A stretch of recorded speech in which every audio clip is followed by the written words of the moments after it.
We do not get in life an ultimate safety guarantee. And I wish this was one thing I would love to tell my culture right now.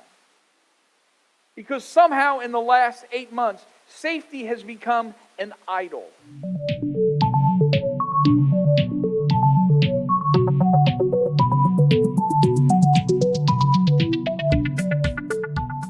It is hard to believe it is November 1st already. That doesn't seem possible. Before I start with the sermon, let me talk with you just for a minute. Let me try to maybe thread the needle here a little bit. And the chances are I might miss. I'm that age, it's not as easy to thread the needle as it used to be. My hand isn't exactly as steady, and I got to tilt my head, and where I'm looking out just the right spot of my glasses, you know what I'm talking about. Or there's a little hole for everything. If you read, and I used to wonder when I was young why people certain age would tilt their head up and then look down. I get it now. We are living in very strange times.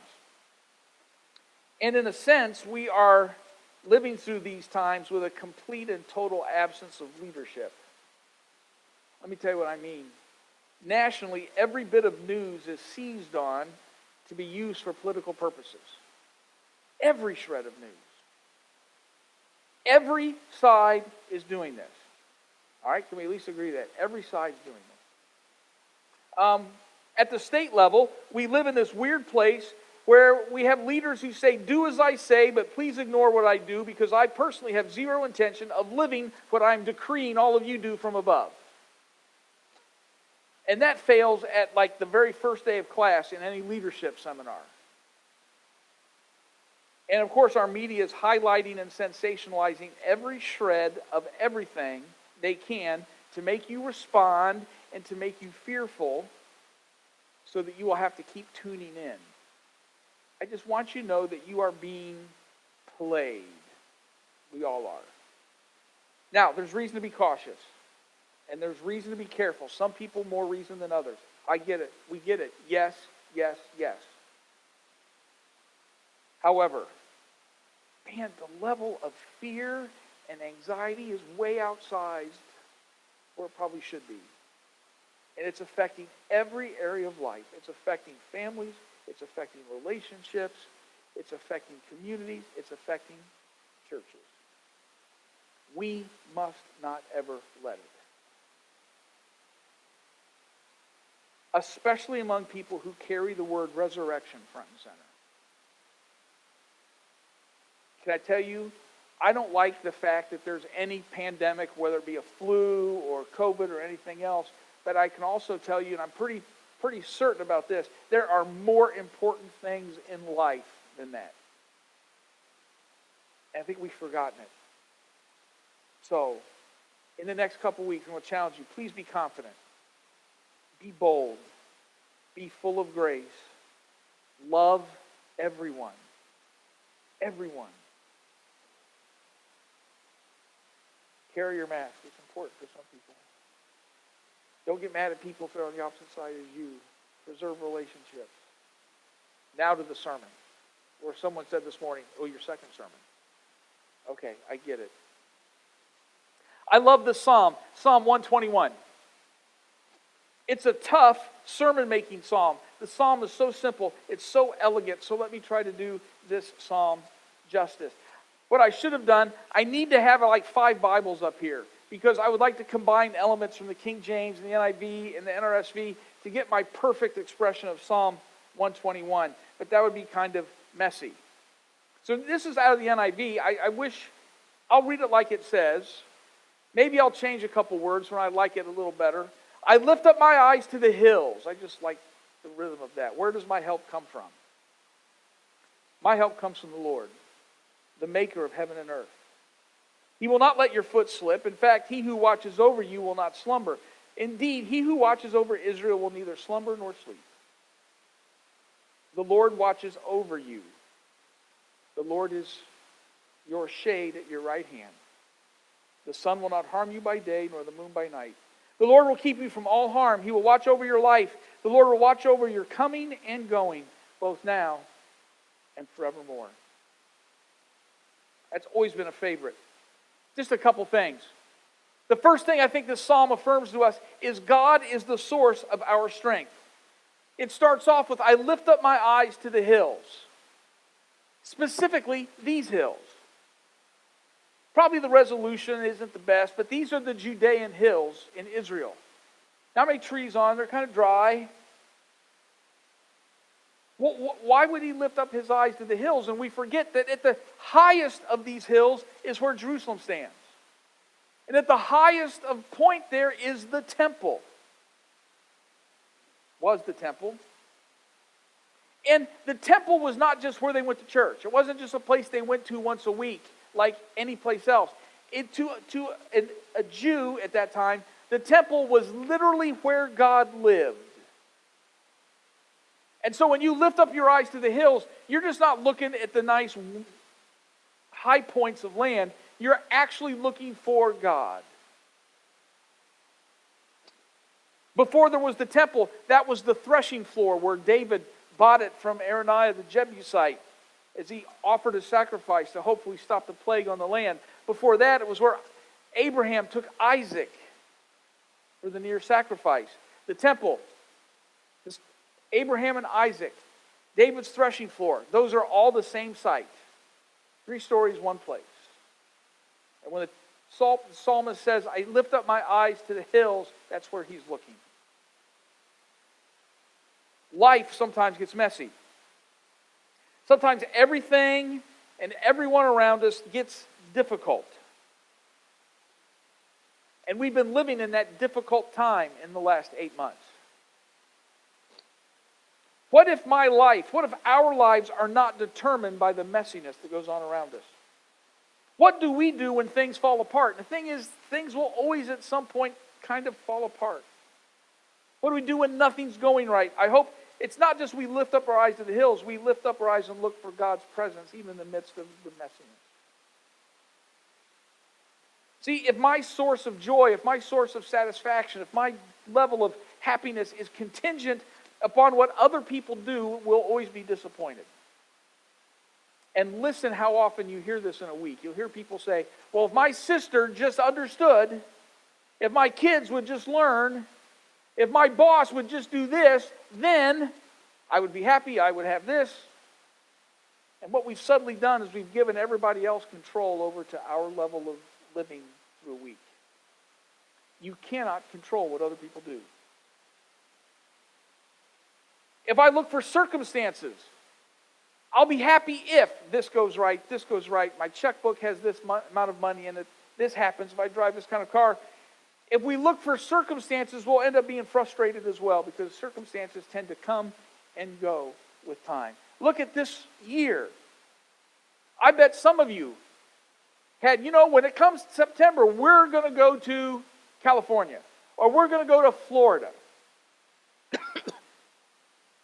32 of us in June, we're going to go to Israel. All gone. No one saw it coming. Life has a way of doing stuff like that. It takes sudden twists and turns.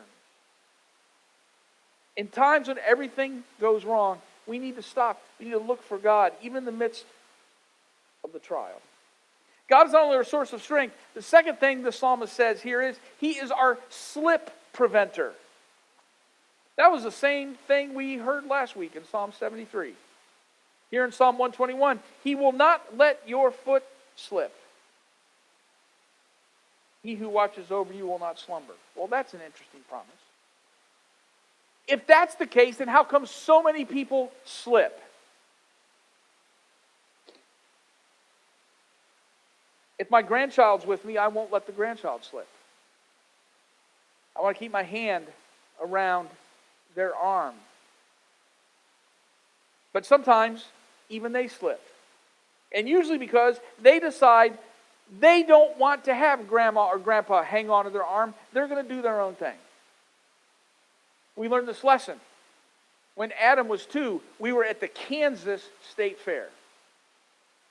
Now, I grew up at the Ohio State Fair, and that's a huge thing. Kansas State Fair is not even close. It's a smaller affair. We decided we'd go one day. We get out of the parking lot, and there's a big exhibition hall, and Adam kind of just took off. And he kind of got away, and I said to Michelle, this was my idea, I said, you know what? Let's teach him a lesson. We'll keep our eye on him, but let's kind of duck out of sight. He'll turn around, he'll not see us, he'll get scared, and he'll run back to where we are. Because that's kind of what he did. This is the place we're going to teach him a lesson. So he kind of took off a little bit. We kind of hid, so we couldn't be seen. Adam turned around, didn't see us, got this strange look on his face, and just bolted. That didn't work.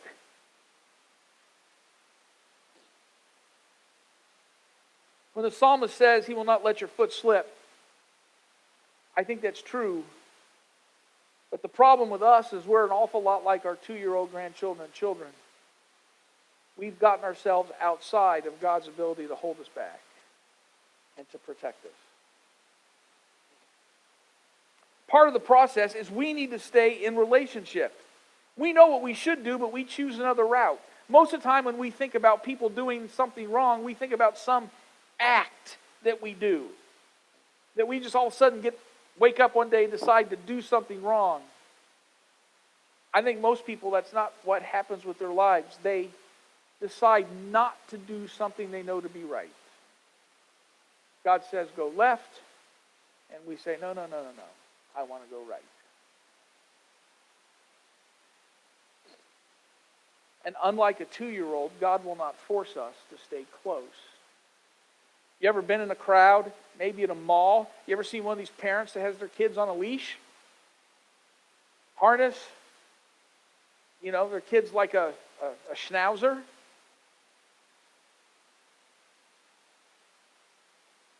Unlike those parents, God will not force us to stay close. He will not keep us on a leash. He grants us the ability to make our own choices. We slip in life because we ignore the daily presence of God. We don't listen for His voice. The good news is God is with us at this moment. We forget that God will never leave us nor forsake us, and we decide we'll go the other way. The other thing we do is we look at some challenge and go, wait a minute, how can I do this? How can I stop this thing in my life? I can't do this for the next year. I can't do this for the next 10 years. I can't do this for the next 10 weeks. But all we have to do is worry about it this moment.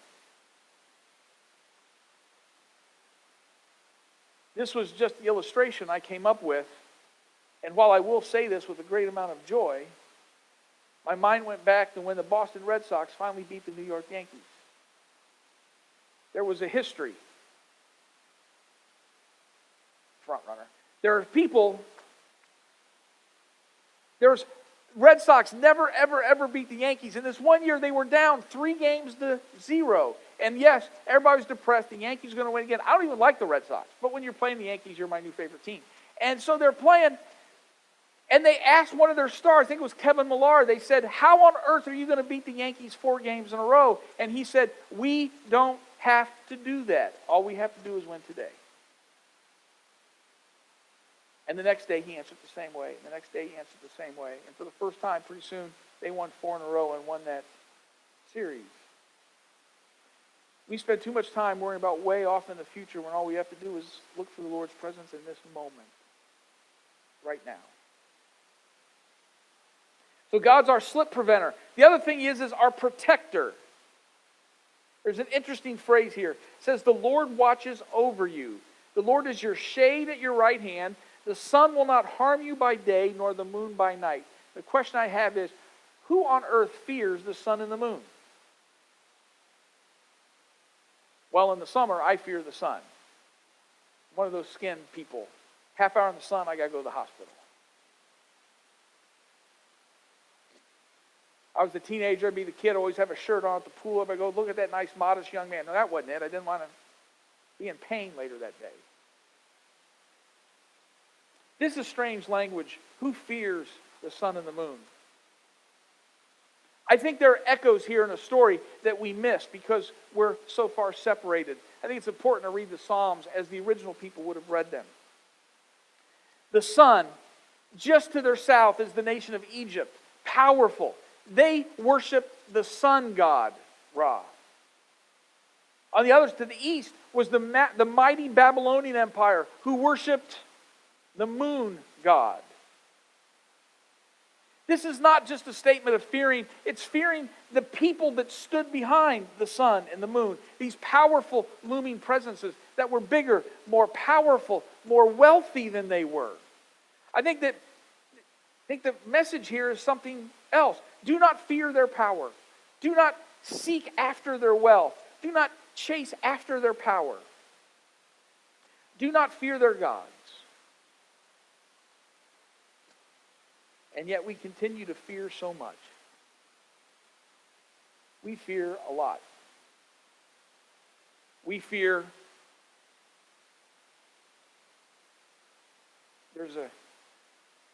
some of us, we go to other parts of the country, and there's a tornado warning, and everybody runs to their basement. Panic ensues. We live in the Midwest. There's a tornado warning. We all run outside because we want to see it coming. I know they tell us not to, but we all do the same thing. Some people, we fear ghosts. We fear things that go bump in the night. We fear the remotest threat of undue sickness. We fear hardship. We fear trial. We still fear death.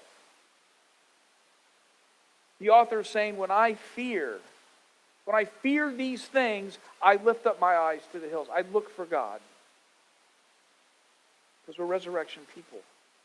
Maybe we shouldn't fear as much as we do. But the last part of the psalm, there's a strange line in it. It says this in Psalm 121, "The Lord will keep you from all harm."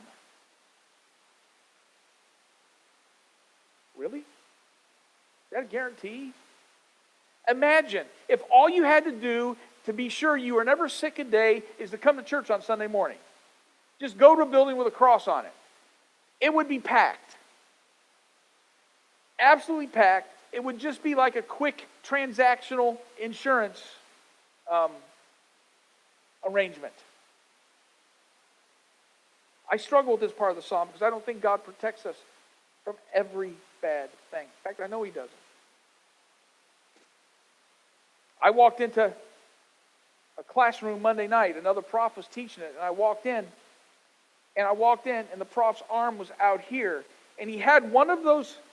I didn't even know they did it anymore. One of those casts that had the pole right here, and it connected to like a body thing to keep the arm at a certain angle, and there was like a dial on the arm. And then there was nothing over the elbow, and then there was a cast from here to there.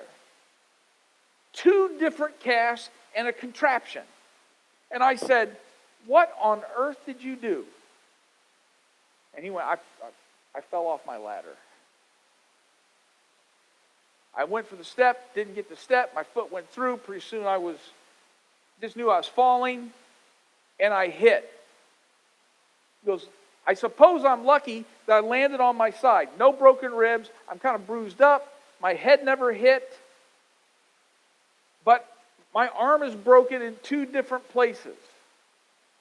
And so this has to be out here, and this dial thing has to keep this thing at the right angle." It was quite some contraption. I know there's no guarantee. We can do things so simply. I bet if I went around the room, one of you sometime has gotten up in the morning, sneezed, and pulled a muscle.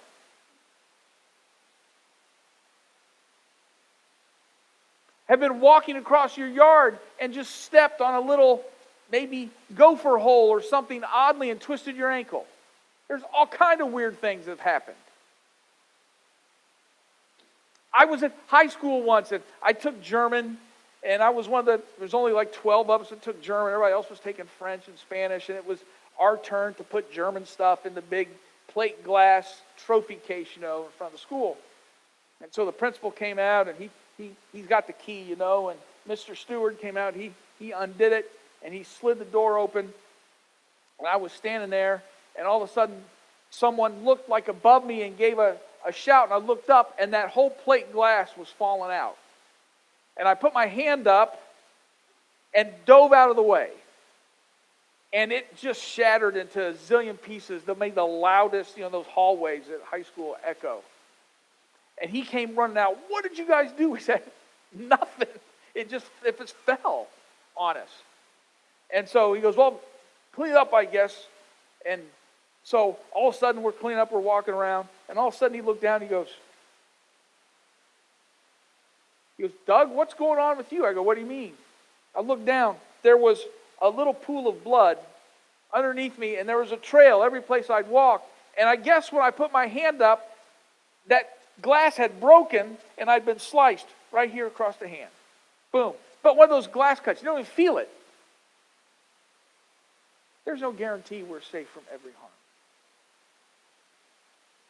We've all seen the news report. The drunk driver hits the family in the minivan. Someone in the minivan dies. The drunk driver walks away. If I was God, that would not happen that way.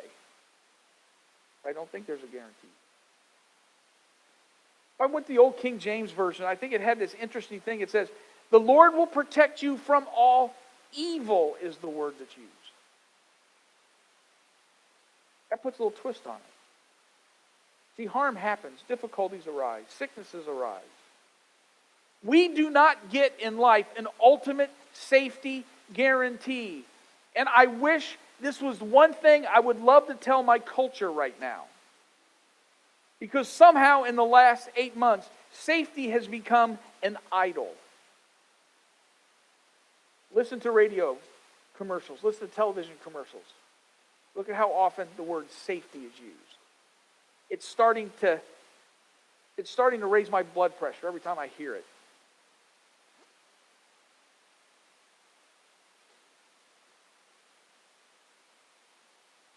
Bad things happen. This idea the Lord will protect you from all evil. Evil is the concentrated effort by others to bring you down. Concentrated effort from people to harm your life. Concentrated effort by the enemy to pull you down, hold you back, and to ruin your life. And in the King James Version, the next phrase says this: the Lord will watch over your soul. I love that. We've lost that sense. This ancient idea. There is an essence of who you are that exists outside of trials and difficulties, outside of physical realities. And we all know it. Some of you have had someone in your family and you've watched Alzheimer's slowly steal them away.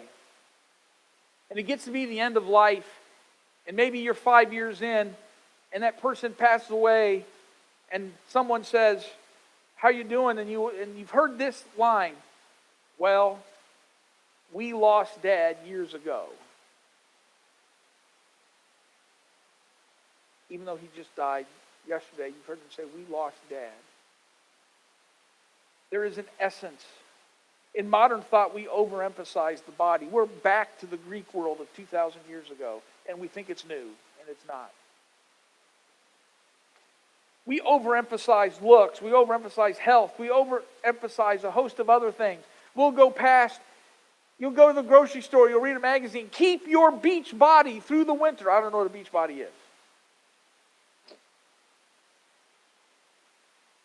But I do know the person on the magazine cover has been edited, photoshopped, lighted, and altered into an image just as contrived as any idol from 2,000 years ago. Last week, the words of our psalm were, my flesh and my heart may fail. And recognizing there's an essence that remains. There's a me that still exists. Job, in chapter 19, writes, yet in my flesh will I see God. I myself will see him with my own eyes, mine own and not those of another. We've lost that sense. Psalm 121 tells us, this soul, I'm not arguing that there is some physical thing that can be removed like an appendix. That's not what I'm saying. When the biblical writers say soul, it is that place, that essence of relationship where we meet God. This idea that God is our source of strength, I think sometimes it's easier for folks with nothing to hold on to that. And I'm thankful that some of us have progressed beyond that, and we have savings and houses and things, but the source of our strength is not any of those things. That God is still our protector in a world that often seeks our harm. And that God will guard your heart, will guard your soul, will guard your very life. We need to be people that live that once again.